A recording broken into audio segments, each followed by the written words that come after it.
All right, I'm excited. Finally doing another new bike review today. I was able to get my hands on the brand new Trek Top Fuel. Pretty excited for the release of this bike. Definitely been a weird, long drought in the bike industry and been really hard to get new bikes to try. So excited to put this one to its paces. Climbing up the Raging Ridge Trail today, up to CCDH for the downhill. It's a good, probably hour and a half or so climb. So really be a fun one for such a light, quick bike. First thing I noticed though, much firmer rear end than what I'm expecting. I have it set at about 25% sag without my lock on. It's a little rough, but that is coming from someone who hasn't ridden a bike with one less than 160 mils of travel in a while. So not exactly the candidate for this bike, but I am really enjoying it, at least on the uphill. So I haven't looked at any of the spec sheets for this bike yet, but just from this first climb, it really has a great climbing position, even though it's definitely not as stretched out as I would think some cross-country racers would like. But I think that is the new attitude of this bike that Trek is really trying to capture. Some people call it down country. Don't say it too loud. A lot of people get mad. But it's just a short travel trail bike that's should be really fun on the downhill, but we'll have to see when that happens. All right, so I'm really excited to show you guys the new Top Fuel. Brand new for 2022, huge amount of upgrades. All the standard stuff you saw on the Slash, knock block 2.0, so you get better turning radius, as well as if you wanted, you can remove it. Threaded bottom bracket, the new oversized seat tube, great for running a longer travel dropper post, and they also shortened the frame there so that you can run those longer droppers. The other thing that is common on the Slash and was first introduced on the Fuel EX is you get this cool little hidden pocket that's available on both the aluminum and the carbon bikes. While the new Top Fuel still climbs like an XC bike, it descends just as well as you'd expect from a trail bike. You have a balanced 120 mils of travel front and rear. It's gotten longer by at least 10 millimeters in the frame reach and slackened by 1.5 degrees to 66 degrees at the head tube. You also are getting wider 30 mil rims as well as heavier duty 4-piston brakes to control that speed. Now for the fun part. We'll have to see if I can keep this thing upright. Whoa!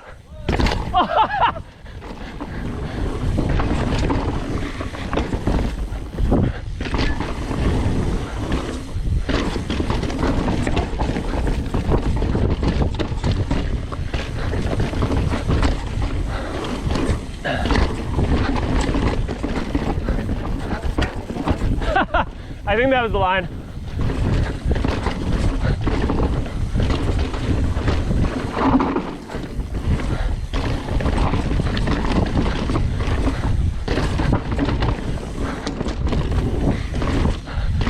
The new geometry definitely feels pretty good.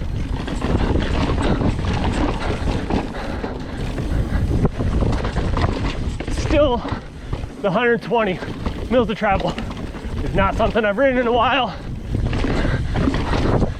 And yeah, once you break into that travel, it's not too harsh.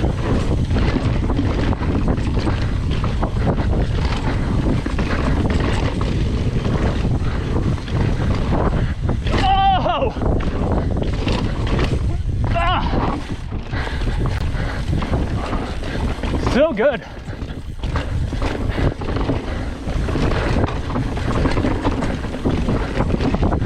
Definitely a bit harder on my hands than my everyday bike, but that is a ton of fun, even on 120 mils of travel. That sounded wild. All right, now section 2 of Canyon Creek DH, a little bit smoother than the first section, so generally just means a little bit faster.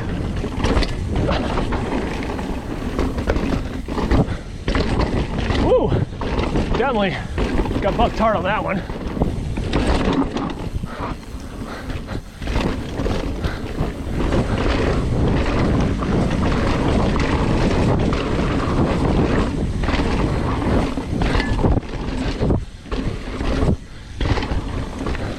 Wide out here, so pull and jam it inside.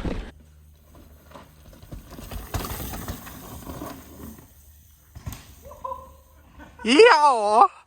That comparison. Here's Emmett on his Project 1 Slash.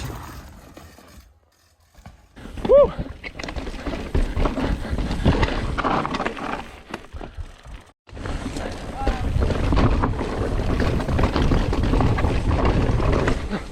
I am impressed with what this bike's done so far. Definitely helped me run out of talent a few times, but you know, why not? Whoa!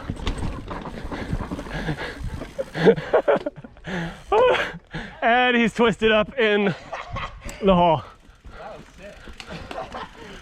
I came around so standy I slapped my rear tire into that tree.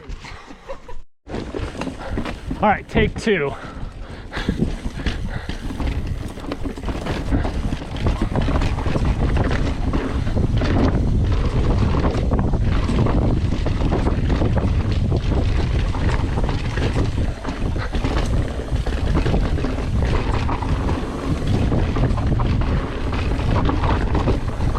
Whoa, big rock.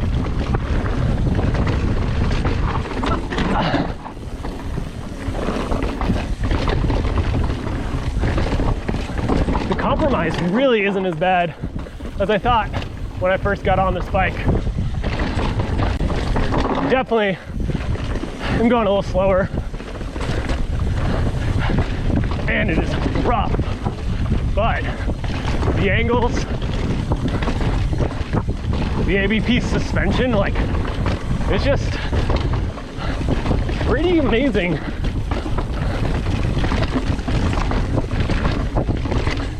And I gotta say, noticeably better standover than some of the other similarly featured bikes that I've ridden.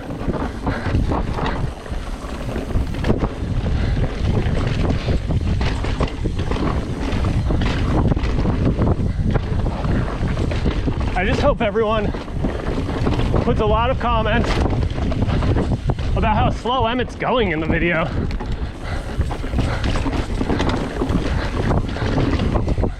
Whoa, rock. Ha.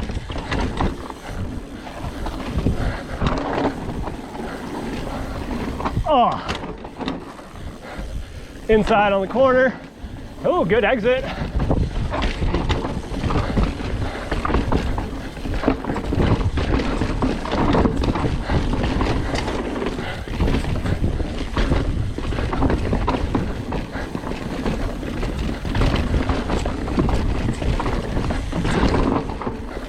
And I am slowing down because, wow, this bike can handle it. It is really translating a lot of the rough sections directly into my arms, as well as legs when you pull up and land like that.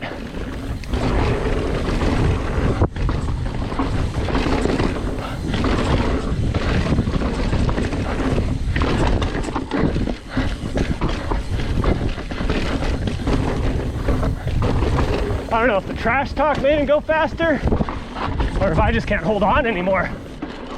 But man,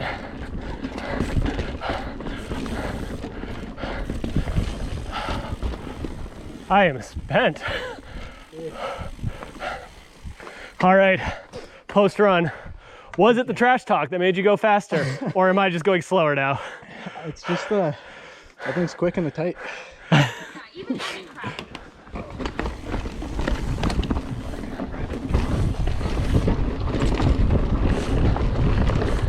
Try to sprint away.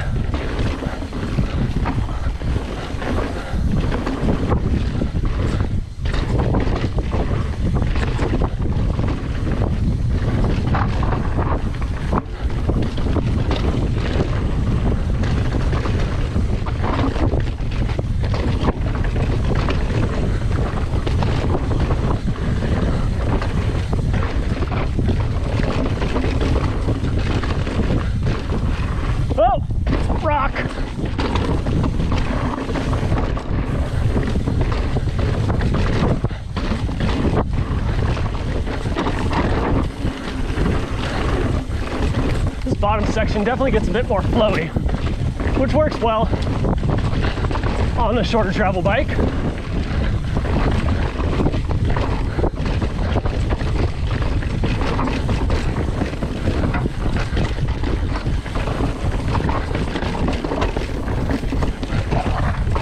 I wonder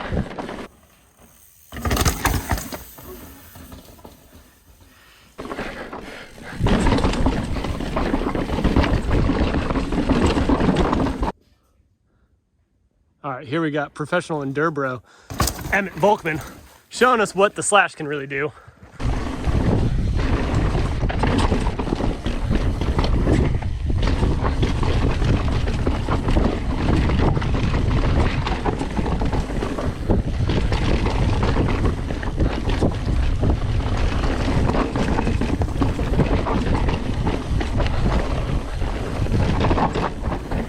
New bikes are impressive, and I'm having a ton of fun, even when I'm not quite making it, and this guy's definitely not making it.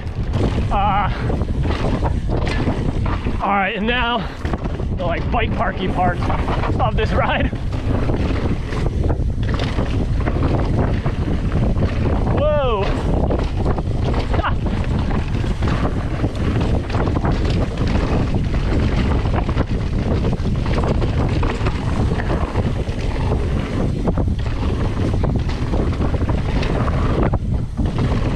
That cleaned up nicely.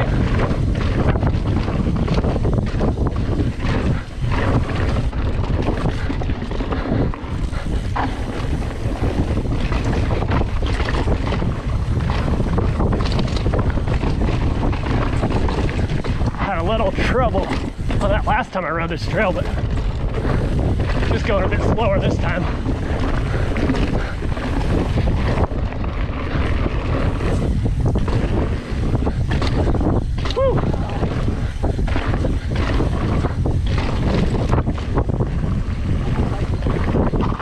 All right. Turned it on too early. Emmett, what are we looking for here? I heard you want some redemption. I want redemption. I don't want a 50-50 every double. Yeah, we'll see. All right. Go hit a tree.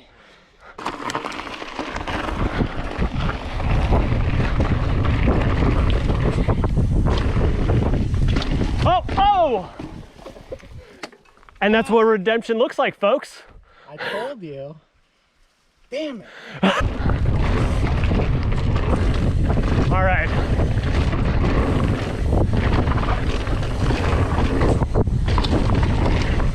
That harsh noise was me not making that gap.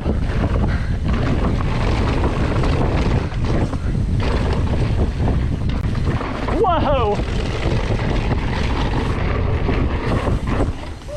But kind of going for that one.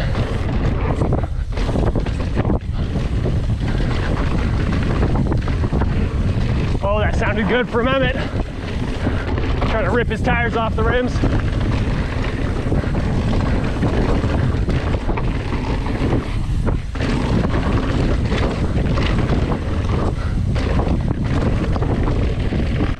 I've been really impressed with this bike's climbing and descending abilities. Yeah. I don't think it's my style of bike, but for those looking for an ultra capable short travel bike, I would put it up there with the Santa Cruz Tallboy and Evil Following. So who's this bike for? The new Top Fuel is super fast and maneuverable with a ton of pop-off roots and rocks and really just loves to play around. I could see this as a great option for someone doing stage races or marathon racing. I've ridden a bunch of high alpine passes in Colorado, as well as some of the 14ers, and I would say this would be a good option if epics are more your style. You're not going to be able to get as loose on this bike as, say, the Trek Fuel EX or the Santa Cruz Hightower, but your legs will be more fresh once you're at the top. And that is Canyon Creek DH, folks. How do you feel like you went on that one? Overall, well. Well. Despite a couple hiccups. Sweet. I felt like the new Top Fuel was outstanding. Definitely, maybe not the bike of choice. Let's get a close-up of that. That's white. But I was very excited with how well it did handle a trail that I have never ridden a bike with less than 160 mils of travel on. So I think cooks through the corners. Yeah, this was great. Yeah, I think the corners like a little bit shorter wheelbase, like Yeah. left and right real fast. Load the front pretty easy. Yep. I kind of trying to decide if I think the front center is long enough or if I'd like it slightly longer, but the only thing I really found the end of was that SID. But I think that's to be expected if you're talking about a cross-country bike. Yeah, on these trails especially. Yeah. Well, that may be it, folks. Thanks for tuning in.